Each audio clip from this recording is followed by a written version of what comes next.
Hi, and welcome to Responding to Customers and Interaction Management Training. My name is John Escunaga, and I work in events and transportation with commuter and parking services. This short training will last about 4 minutes and is designed to give you some quick tips on the go. Before we get into it, let's take a look at the learning objectives for this training. 1.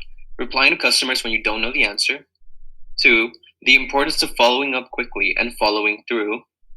3. Handling a difficult situation or an angry customer. Let's dive right in.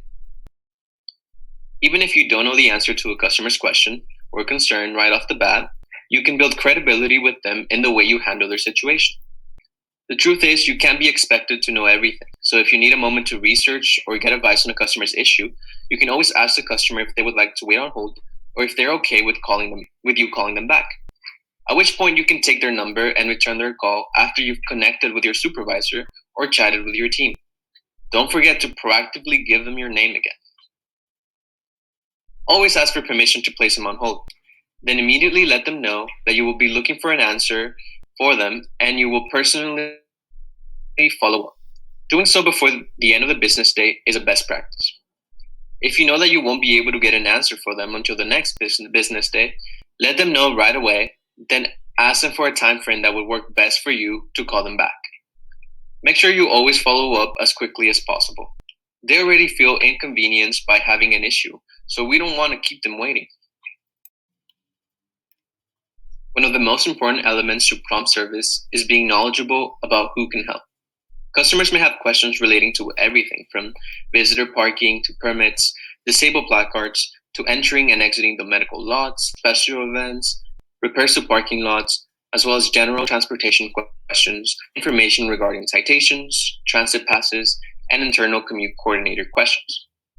If you need to transfer the customer to another unit, such as citations, inform them of what you're doing and assure them that your colleagues will be able to help them right away. Be prepared to personally follow up with your colleague on behalf of the customer if needed, and always give the customer the phone number in case they get disconnected. You can always tell the customer that you know their time is valuable. If you miss a call and there's no voicemail, you can proactively call the number back using the Jive phone system to return the call. Do this as quickly as possible. If responding to a customer inquiry via email, respond to that email as quickly as possible, ideally within the same business day as best practice. When dealing with a difficult situation or an angry customer, first stay calm. Then diffuse the situation by relating to or expressing empathy for the issue. You can use phrases such as, "If I was you, I'd be upset too," or "I apologize for the situation that you're in," or "I can imagine just how frustrating this is. Let's get this handled for you right away." Sometimes you may need to ask the customer to work with you because they're upset. They're only considering their side of the conversation. Sometimes phrases such as, "If we can both be patient here, we will get this taken care of as soon as possible," or "I want to thank you in advance for your understanding that I need a moment to get to the bottom of this and resolve it for you." These phrases go a long way with an angry customer. Don't react. If you need to collect your thoughts once they've shared their information with you, request their permission to place them on a brief hold so that you can take some breaths and put a pause in between your thoughts and your reactions. The truth is that sometimes customers can be difficult to deal with and inconsiderate of the position you're in. Having understanding for their troubles and not taking their comments or behavior personally will help you to manage situations well.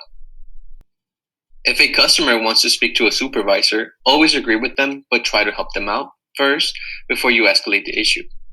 Sometimes customers are already upset and think that a supervisor will fix your problem a lot quicker than you can.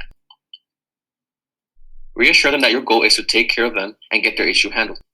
Not every customer will be easy to work with, so remember to keep your cool and manage your emotions. Remember that expressing empathy and understanding is something you always have control over, whereas we don't always have control over the emotions of an upset customer. It's always okay to ask a customer for their patience and understanding while you work to take care of the issue. Remember that you must demonstrate respect and understanding to get respect and understanding.